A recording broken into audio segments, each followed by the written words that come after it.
we're live. Good afternoon, good morning, good evening, ladies and gentlemen, wherever you are, whatever time it is for you right now. Just know that you are locked in on To The Point with Skip. and the King. You guys go down there, click subscribe, click like, leave us a comment. We love your juicy comments. It's absolutely great. Today, Skip and I have actually pulled out two of our heaviest hitters. The one and only Jazz Grewal, content writer for the Toronto Star. It's a pleasure to have you back on the show. We have one of the greatest basketball minds I've ever encountered, and just a great mind in general in Robert Misovic. And if you guys ever actually want to get hold of him, in his words, Google me. So let's get down to this. Jazz, I got to ask you, how good was the 2013-2014 Toronto Raptors?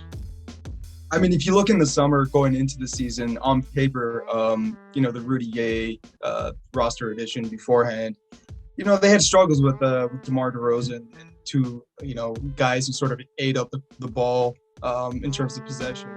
But once, the Raptors got into that early portion of October when they started 6-12, and they got rid of Rudy and they brought in, Quincy and Patterson, Chuck Hayes, Vasquez, they completely took off. And it's funny because I'm sure Masai going into that season was thinking, let's tank, the roster makeup's not great. But as soon as those guys sort of came, they went 10-2 and things just sort of happened. And they ended up finishing the season with a top 10 offense and defense. So these are sort of things that we didn't expect going into the season.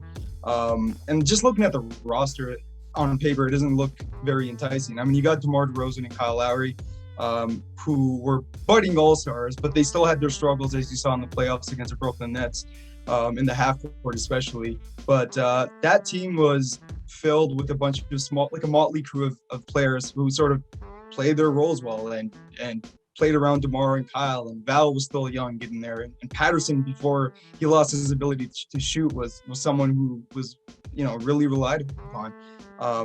And I think that was the first time they made the playoffs since 2008 anyways, when Bosch went against Orlando. But that was sort of the start of this new era, obviously Masai coming in. And that sort of brought us to where we are now, with Masai still running the show. Obviously the teams has had great success, but obviously they had their limits as well. They're very limited in the half court. They don't have the athletes that they do have now, but they're smart, experienced guys. And I think that's what sort of vaulted them to the top 10, top 9 offense and that top 10 defense as well. Obviously Casey has his flaws, but he was able to sort of, mesh those pieces together.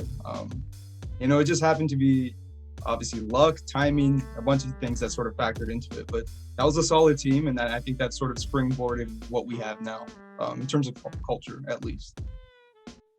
So, Robert, now I got to ask you, 2021, 2022, Toronto Raptors, how excited are you? Did I just rhyme that? How excited are you for this team going forward right now? Very excited. I've probably never been more excited about a Raptor core in my life than I am about this one. There's a lot, right? What Jazz was saying about the 13-14 Raptors, that was an accident. It was an accident, okay? It was a complete fluke. Trading Gay was not supposed to make us better. It was supposed to initiate a tank. We were supposed to get some young pieces back. They believed in Patterson. They then tried to trade Kyle Lowry that season. The New York Knicks backed out. When DeMar DeRozan heard about Kyle Lowry getting traded, he demanded a trade. Little known fact. DeMar DeRozan demanded a trade. Heard about it. Okay? So, and he talked about that recently on a podcast where he was just like, hey, yeah, I was out. Like, I was gone. So that whole thing, that whole 5-year run, which cued, with the big punctuation mark at the end with Kawhi carrying a Finals MVP trophy, almost never happened. This version of the Raptors is way more by design. It's a very methodically thought out, planned out team. Now I was thinking about the Golden State Warriors prior to Steve Kerr, under Mark Jackson. I'm not trying to compare the Raptors and the Golden State Warriors. I'm not trying to compare Steph Curry to anyone the Raptors have had other than Kawhi. But what I am saying is that when Joe Lacob, explained firing Mark Jackson and hiring Steve Kerr, he said that every company needs different CEOs for different stages.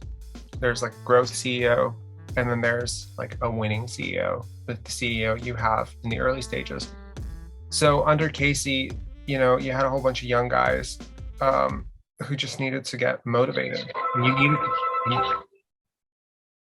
Whose phone is that? Keep going. Okay, so basically what you need to have is a guy who changes the culture. And Casey did that. The Raptors became a winning championship contending team that was legitimately expecting to make the playoffs. That's a far cry from where we were 10 years ago, where it was literally like, oh my God, we made it to 8th. That's not considered a successful season anymore. So whereas the roster construction of the Raptors today is younger, longer, and frankly, a lot less flawed than that version of the Raptors, even if I will concede that I think, 26, 27-year-old Kyle Lowry is a much better point guard than 27-year-old Fred VanVleet. I would still argue that even though I'm not a huge Pascal guy, I think Pascal's a better player to build around than DeMar DeRozan. I think OG is a much better player, at least on the defensive end, than any player on that team. I think there are 6 or 7, maybe 8 guys on this team who could easily say they would be the best defender on that team. So the upside is very different because it's built to win in the playoffs. It's built to win ugly. It's not hinging on a whole bunch of guys just catching a wave, getting on a shooting streak, maybe catching some people off by surprise. It's actually built for long-term success, and it's a much younger team. I was just, thinking about how many players on this team are under 25. It's like 10 players. It's a younger team. And, we were talking before, I went down that list of the 2013-2014 Raptors. There's like 7 guys on that team that wouldn't make a 15-man roster for the Raptors today. So the depth, and finally, I'll say the top end upside of guys like Siakam, OG, Scotty Barnes is so much higher than any player on that team. So I'm way more excited. And my final punctuation point is Nick Nurse. Nick Nurse and the structure that is the Toronto Raptors. That's everything. That's the infrastructure in place. That's the grown-up fan base, that's expecting, that's won a championship now. It's the reputation that we have around the league for developing talent. It's the pipeline. It's the training staff. It's the facilities, the OVO center, everything. It's an A+ franchise, whereas back then it was probably like a C+ franchise that was just on its way up. So I have much more faith at most. So I have a lot more faith that this iteration of the Raptors will develop better and will be better coached in the playoffs. So if we make a similar, surprise, first round, matchup for a heavy veteran-laden team like the Raptors did back then with the Nets, I think this team will be harder to beat based on how they play and based on how they're coached. That sounds awesome. Jazz, thank you very much for your points. Robert, thank you very much for your points on those 2 completely different squads, 7 years apart. Skip, how can you compare those 2 squads that are 7 years apart? Well, I think it's interesting because the idea for both is right. Like it's like a younger version of the team that's going to sort of push forward into the next generation, I guess you could say. But the interesting thing I think about that 2013-14 team is that they, as much as they had a bad year the year before, they weren't that bad of a team to begin with. Because if you go back to 2012-13, that team started 4-18, and then Amir Johnson got thrown out of a game, and they lost one more game to go 4-19. And then after that point, they were a 500 team. They went on a 5-game win streak, and they were a 500 team. At the same time, they acquired Rudy Gay. They got their stuff together a little bit, but they were still obviously coming up. They hadn't really sorted everything out. And then you go into the next year, and they start putting the pieces together properly. They get off to a bad start, and then they sort of panic and trade Rudy Gay and move into this rebuild phase. But that actually really helped the team, because what happened was they got 3 guys in that trade who ended up filling out their bench. And I looked at their bench before they made the Rudy Gay trade, and it was Terrence Ross. That was their whole bench. It was Terrence Ross. It was like, I think behind him, champion. it was like Steve Novak and like Tyler Hansbrough and like a lot of guys that we don't remember at all that just flamed out real quick. That bench was terrible. And it kind of makes sense. You look at how the roster shaped up after that trade, and I think Terrence Ross moved into the starting lineup. And then they had Patterson coming off the bench. They had Gravis coming off the bench. They had, I mean, they still had Hayes and Hansbrough kind of in the big man spot behind JV. But that was like a full 9 or 10 man roster. And they took care of business. As you said, they were 10th in offense, 10th in defense. They just kind of took care of business. But the funny thing about that team is, if you remember, that the one thing about that team is that they were known for being very positional, very traditionally possessional. I remember some pundit calling them the dinosaurs, because they had a traditional point guard, a traditional big man, a traditional wing, a traditional shooter. Whereas you go to this iteration of the Raptors, and it's completely the opposite, where they're leaning into positionless basketball. And I think that also speaks to the difference between Dwayne Casey and Nick Nurse, because Dwayne Casey's whole thing was, we're going to get this team to the next level by setting boundaries, by everyone knows their role, by everyone gets reined in if they're a little bit off of what they should be doing. Nick Nurse is the polar opposite of that. Nick Nurse is like, let's throw a bunch of big bodies at you and see what happens. And I think the difference there is that I think the Dwayne Casey approach is good for sort of incrementally improving, like fixing a little hole here, a little hole there, getting a little bit better every year. Whereas the Nick Nurse approach has much more upside, but there's also a little bit more downside, where maybe guys don't know their positions. They don't know who they're supposed to be guarding. They don't know what they're supposed to be doing out there.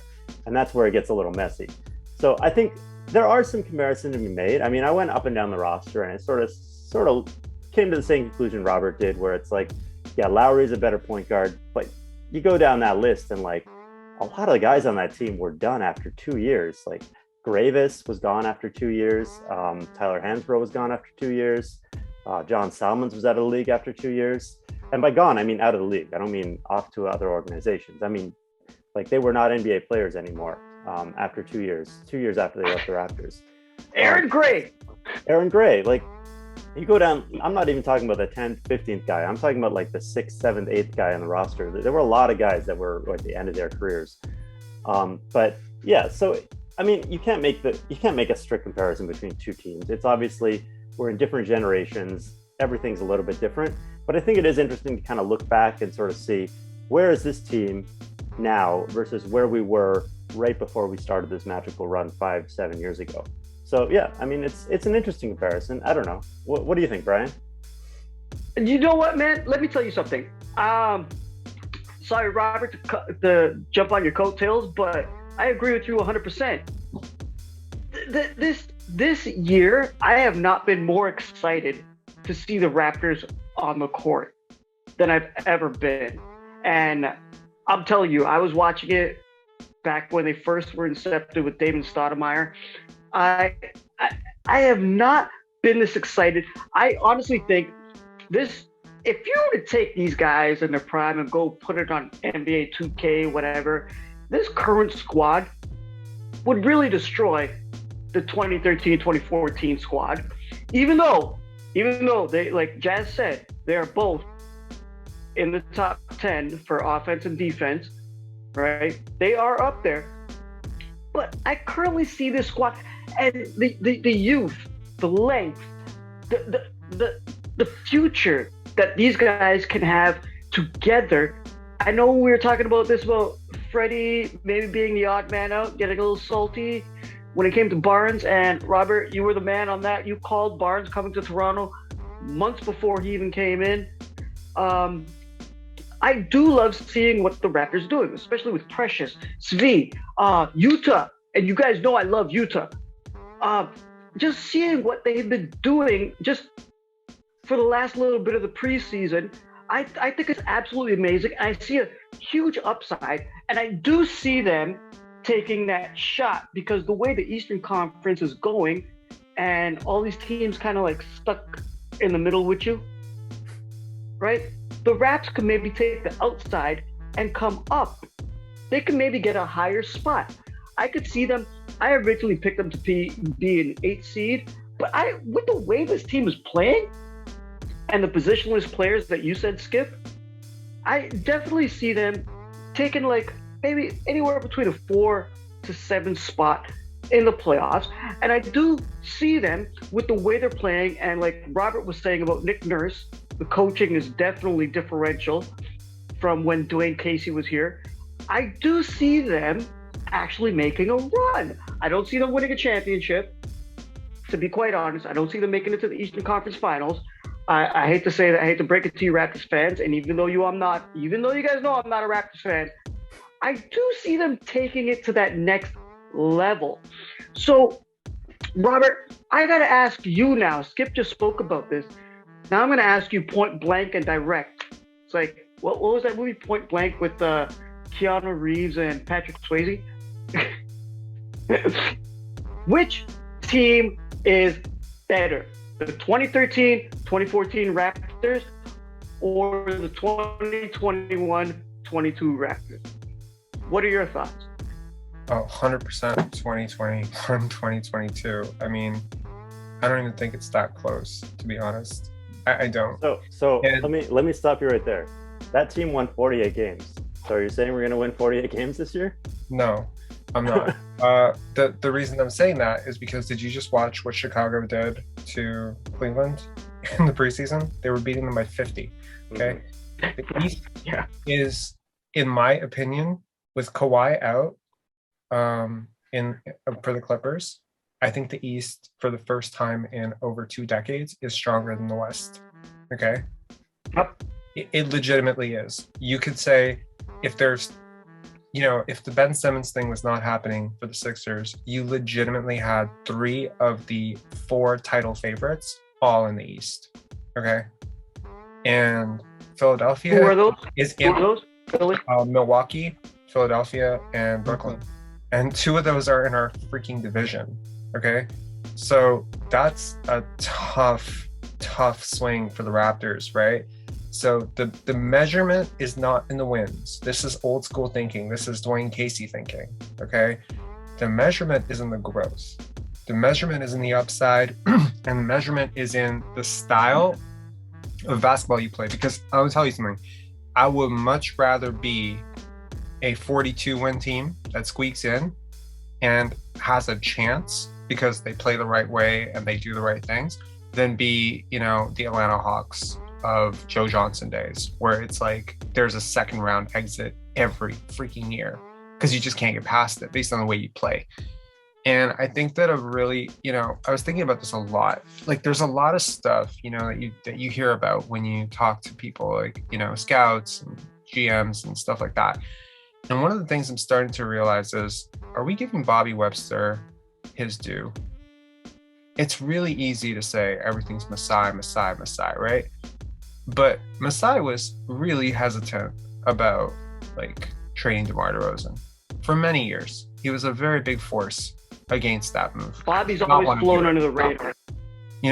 And Webster has always struck me as a really forward-thinking and highly intelligent guy. And I'm not saying that Masai is not. I'm saying Masai is definitely that guy. But I think what you're seeing now is a lot more of Bobby Webster's fingerprints on this roster. Guys like Delano Banton. I'm not saying it's a one-man show. It's definitely not. Masai has a huge say in it. He's definitely guiding him. Dan Tolzman, all these guys, the scouts, Nick Nurse. But I think between Bobby and Nurse versus Masai and Dwayne Casey, there's a youthful, inventive, almost experimental element, which is very analytically driven. And I don't think that a team which is, Masai Ujiri and Dwayne Casey would ever try something like what the Raptors are doing right now. I just don't think that that's their DNA. I don't think that they think that way. I don't think that they want to take those kind of swings.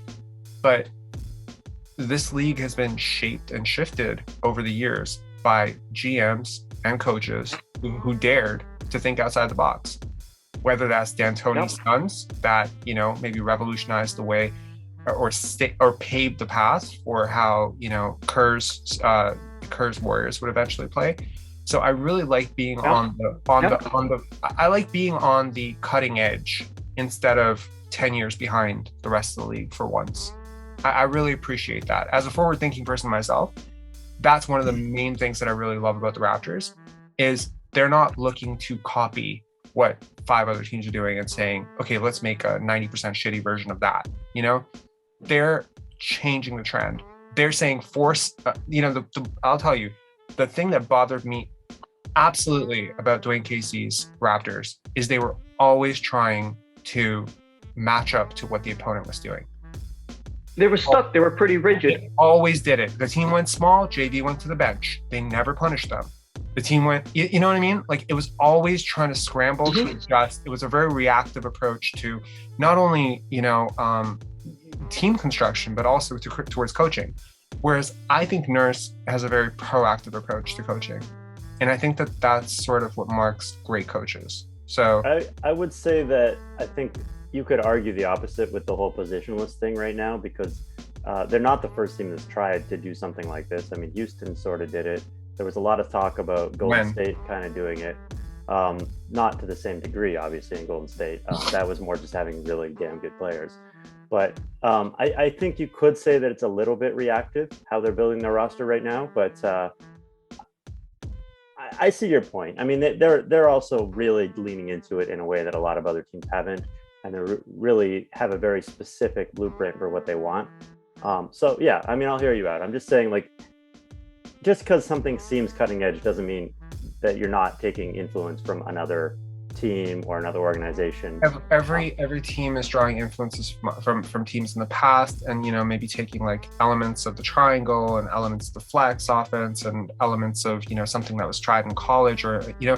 But Nick Nurse's entire basketball pedigree is just so expansive. It goes G League. You know, he's coached in G League, he's coached overseas, he's coached in the, you know, in the national team, he's coached everywhere, right? And from like really good competition overseas, like I believe in the NBL or in the British League, like he's done some awesome stuff, and he's constantly learning and adapting. So I really appreciate that about him.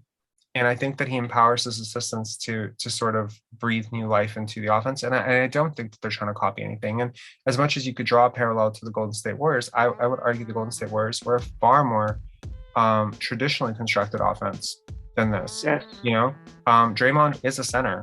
He just happens to be 6'6", but he's very much a center. Yes. You know, I think Precious Achiuwa was widely regarded as a small forward for much of his high school career. So you really are running potentially 4 small forwards at the 2, 3, 4, 5, right? Pascal Siakam was also considered a 3-4. OG Anunoby was also considered a 3-4. So they've really leaned into this. And Scotty Barnes has also at times been considered a 3-4. So, you know, you can go anywhere from 1 to 5. You really can. Hold up a second. I got a question for you, Jazz.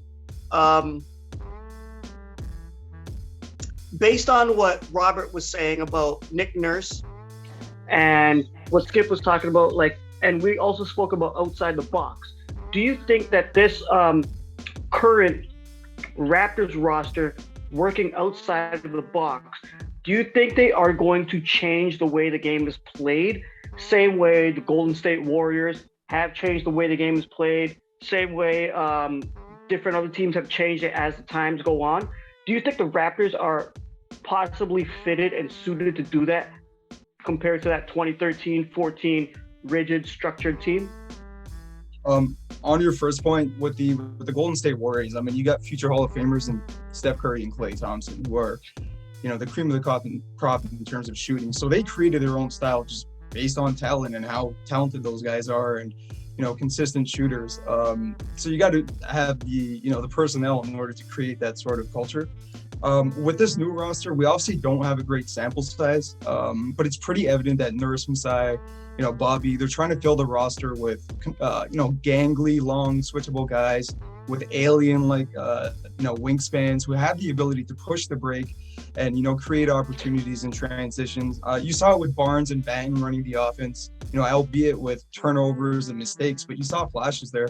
Yuta doing the same thing at 6'8", 6'9", and you sort of compare that to the 2014 team, and you look at the bigs on that roster, Hansbrough, Amir, Patterson, Bell, Hayes, Gray. None of those guys were confident, grabbing the rebound and pushing the break and creating something out of nothing, attacking a scrambling defense, right? So right there, it's just a stark difference in both teams. And another thing I think we should mention is the style of play in 2014 is a lot different than it is now. Pace and space was still, I would say in the infant stages. The Warriors obviously changed a lot of that in 2015, but that's one of the differences in terms of the talent and the personnel. Like, we didn't have those guys in 2014 who could create something out of nothing. You look at Banton playing the point. You look at Scotty, what he did at FSU as a point guard. And he'll tell you himself, they shared the load there at FSU, and he was the point guard, but he was one of a lot of facilitators on that team. So yeah, you got to look at the play style and sort of the ideology and difference in terms of the culture. Nowadays, GMs are sort of fostering that, long positionless, basketball player who can close the gap quickly, who can cover ground quickly. That obviously comes with weaknesses as well. The Raptors are thin inside. They're going to struggle. They struggled against Andre Drummond, albeit, Precious Achiuwa is far smaller than Drummond. Drummond's a big guy, but I mean, who's the biggest guy in the Raptors middle? I would say Kem Birch.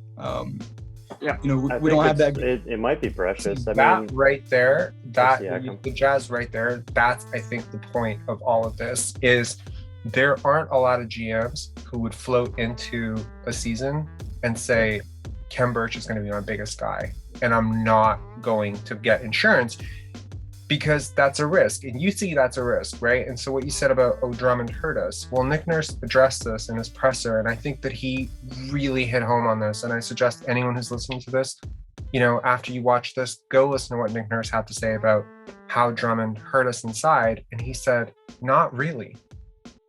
If you really pay attention, it only matters what he's doing if we're not scoring on the other end. And when this team, by the way, the Sixers starters pretty much all played together last year, except for Drummond. Like, almost all those guys, Seth Curry, all those guys, they were on this. They were missing their two best players, but Tobias, Joel, and we were arguably missing. We were arguably missing three starters. So I'm not comparing Joel. Yeah, we weren't missing three All-Stars. But they weren't three All-Stars either. I don't think Tobias Harris is an All-Star on a good day. But my point is, yes, you're right. But my point is largely that just because Andre Drummond scores, 1.6 points per possession, right? Or even, that's crazy, 1.2 points per possession, it completely screws up whatever you're doing on offense if you're exploiting that matchup, because he's not a facilitator. He's not, and there really aren't that many guys in this league who can hurt you if you're playing this way. Jokic, my favorite possession that whole game was when Drummond dribbled all the way into the paint and then passed it out.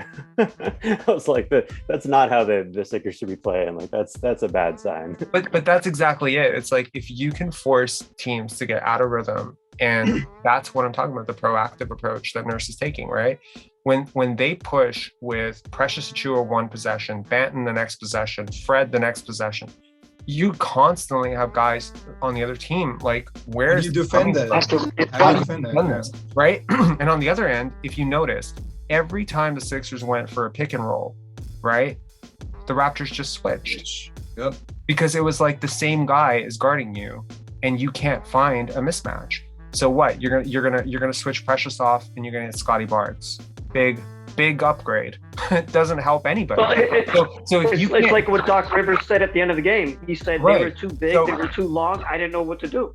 Exactly. Yeah. And Doc's a former coach of the year, not a very good one, might I add.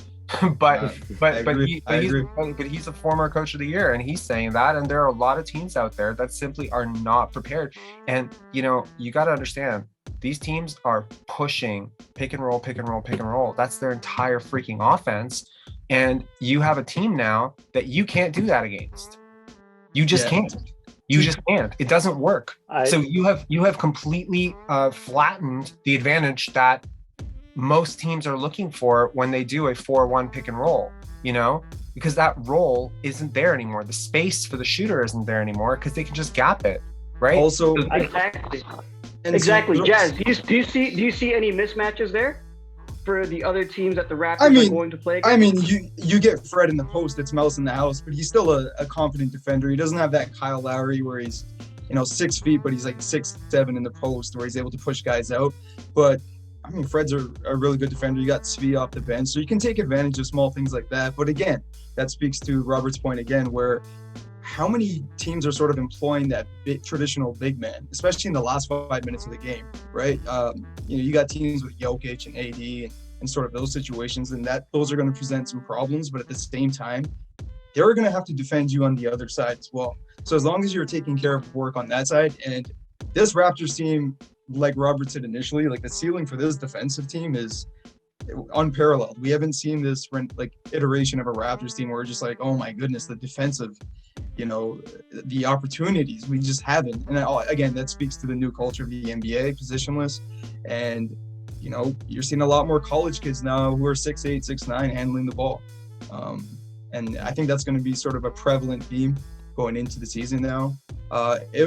The only thing that sort of would make this better is those guys develop jump shots. And, Scotty Barnes with a jump shot, he's obviously a number 1 pick. I think anyone can say that. But that's exciting. I'm interested to see how this works out. I just think we've seen it work against bad teams, summer league teams. I want to see a good team who can game plan for it and see how it works out.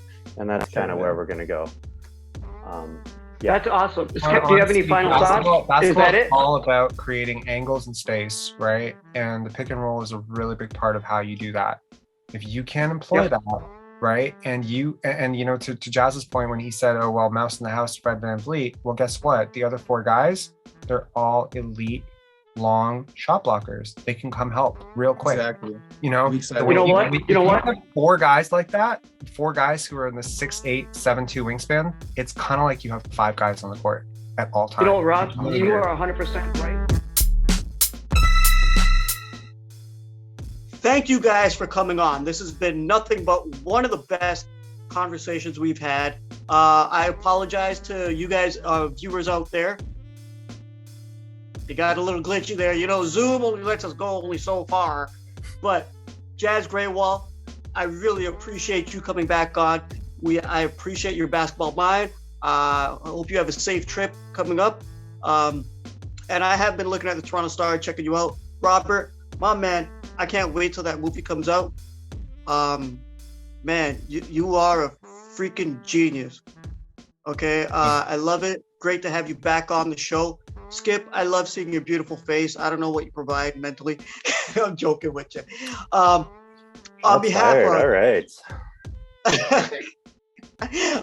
of Jazz, Robert, Skip, myself, you guys know what to do. Go down there, click subscribe, click like, let us know what you think. Let us know how you feel about the 2013-14 Raptors comparing to the 2021 to 2022 Raptors.